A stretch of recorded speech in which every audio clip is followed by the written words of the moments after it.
سعد رسول صاحب، آپ کی جانب باتیں قانونی معاملہ ہے، عمران خان صاحب بھی منتظر ہیں تحریری حکم نامے کے.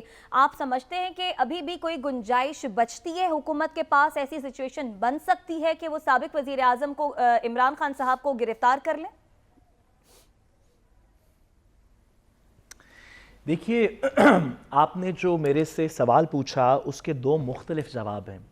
کیا قانون میں کوئی ایسی گنجائش بنتی ہے جب اسلام آباد ہائی کورٹ نے کہہ دیا کہ آپ کو کسی مقدمے کے اندر گرفتار نہیں کیا جائے گا جب تک آپ لاہور ہائی کورٹ ٹیوزڈے کو نہیں پیش ہو جاتے؟ تو قانون میں تو اب اس کی گنجائش اور کوئی نہیں بنتی ایکسیپٹ یہ کہ جس کو بھی اس سے خلش ہے وہ اس آرڈر کے خلاف اپیل فائل کرے، اس آرڈر کو سیٹ اسائیڈ کروا دے. جب تک یہ آرڈر ان فیلڈ ہے ہم سب اس کے پابند ہیں. ہاں، کیا پریکٹیکلی کوئی گنجائش بنتی ہے؟ تو میں آپ کو یاد کروانا چاہتا ہوں کہ یہ آرڈر جسٹس بہت ہی فاضل جسٹس طارق جہانگیری صاحب کا اسلام آباد ہائی کورٹ کے ایک بینچ کا آرڈر ہے. ہمارے سامنے سپریم کورٹ کے 3 ممبر بینچ کا ایک آرڈر بھی موجود ہے جو کہتا ہے کہ فلاں تاریخ کے اندر آپ الیکشن کروا دیں. تو آرڈر کا موجود ہونا اس عمل کے ہونے کی گارنٹی نہیں ہے پاکستان کے اندر. اس بات کی دلیل ہمیں سپریم کورٹ کے آرڈر سے ملی کہ کیا قانون میں گنجائش ہے؟ تو نہیں، قانون میں گنجائش نہیں. کیا اس کا مطلب ہے کہ پھر بھی یہ کام ہو سکتا ہے؟ تو بالکل ہو سکتا ہے، کیونکہ میں نے جس طرح کہا یہ تو اسلام آباد ہائی کورٹ کے ایک جج صاحب ایک ڈویژن بینچ کا آرڈر ہے جہاں پہ 3 ممبر سپریم کورٹ کے بیٹھے تھے. اس آرڈر کو بھی اگر حکومت نے نہیں مانا تو باقی سے کیا ایکسپیکٹ کیا جا سکتا ہے؟ میں بصد احترام، اور آپ اگر مجھے 1 منٹ دیں تو میں بصد احترام ایک تو چھوٹی چھوٹی گزارشات کرنا چاہتا ہوں.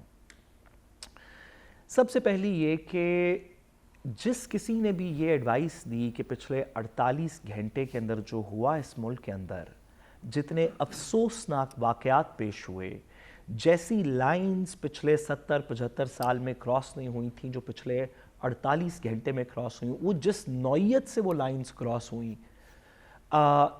میں تو بصد احترام کہوں کہ جس کسی نے بھی ایڈوائس دی تھی، اور اس سارے پروسیس کے بعد بائی دا وے عمران خان صاحب اب رہا بھی ہیں اور پہلے سے زیادہ محفوظ ہیں اریسٹ سے.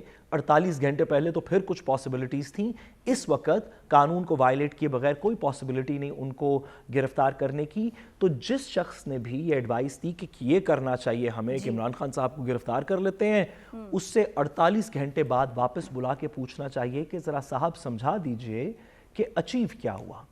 عمران خان صاحب رہا کے رہا رہے، ہو سکتا ہے انلیس کہ کچھ نیفیریس ان کے ساتھ اندر ہو گیا ہو، وہ رہا کے رہا رہے، لیکن بہت سی ایسی چیزیں ہو گئیں جو اس ملک میں کبھی پہلے نہیں ہوئی تھیں، اور اس تمام چیز کا پاکستان کو نقصان ہوا. میں اس میں سے 3 بنیادی یا 2 یا 3 بنیادی کنکلوژنز پچھلے 48 گھنٹے کے ڈرا کرنا چاہتا ہوں.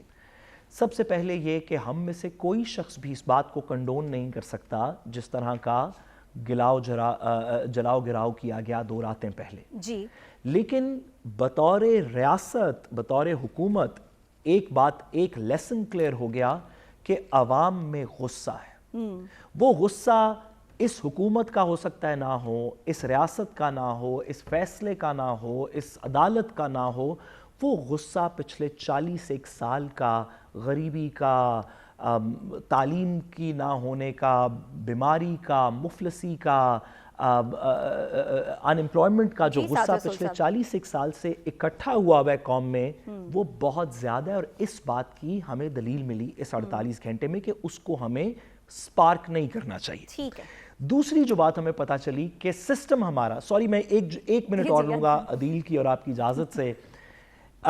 ہمارا جو سسٹم ہے جو 48 گھنٹے پہلے عمران خان صاحب کو شیشے توڑنے والے اریسٹ کو لیگل کہہ رہا تھا، وہ سسٹم 48 گھنٹے کے بعد کہہ رہا ہے کہ جی آپ آئندہ بھی کوئی کام کر دیں گے تو آپ فکر نہیں کریں، ہم آپ کو نہیں پکڑیں گے. یہ کس نوعیت کا سسٹم ہے؟ اس 48 گھنٹے میں سسٹم کی کریڈیبلٹی سے کچھ اعتبار اٹھا. اور آخری بات ایک جملہ، اور میں اس میں بہت کم بات کروں گا.